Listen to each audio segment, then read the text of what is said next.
Sejumlah korban kasus penipuan investasi madu kelanjang di Kediri mengadu ke Komisi Yudisial. Hal itu dilakukan setelah Pengadilan Tinggi Jawa Timur membebaskan terdakwa Krisma Dharma Ardiansyah alias CDA. Sebelumnya, terdakwa CDA yang menjabat sebagai Ketua Koperasi Niaga Mandiri Sejahtera divonis 3,4 tahun penjara oleh Pengadilan Negeri Kediri.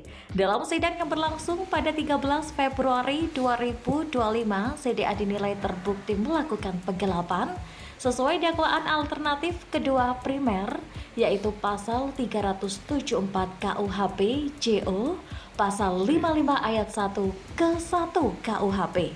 Namun, terdakwa CDA mengajukan banding ke Pengadilan Tinggi Jawa Timur dan dikabulkan. Para korban yang menilai putusan Pengadilan Tinggi Jawa Timur janggal akhirnya berencana mengadukan hal ini ke Komisi Yudisial. Surat permohonan audiensi sudah dikirim ke Komisi Yudisial pada 5 Mei lalu. Wahyudi, kuasa hukum korban, menyampaikan kasus Koperasi Niaga Mandiri Sejahtera hingga saat ini masih berjalan dan dalam proses kasasi di Mahkamah Agung. Kita harus hormati putusan Pengadilan Tinggi ini. Saya hormat sekali dengan putusan Hakim Pengadilan Tinggi. Tapi ada yang ganjal bagi saya. Apa ganjalnya? Sekarang saya bongkar saja. Putusan ini hadir itu bulan April terakhir. Tapi sebelum putusan ini keluar, itu ada informasi yang masuk bahwa putusan ini onslah. Pertanyaannya, mereka tahu dari mana kalau putusan ini onslah sedangkan putusan belum keluar? Maka dari itu dasarnya kami mau ngirim surat audiensi ke Komisi Yudisial. Ini belum buat laporan, tapi hanya sekedar audiensi untuk meminta kelengkapan bukti-bukti dan data-data apa yang perlu kita sampaikan untuk membuat laporan kode etik ini.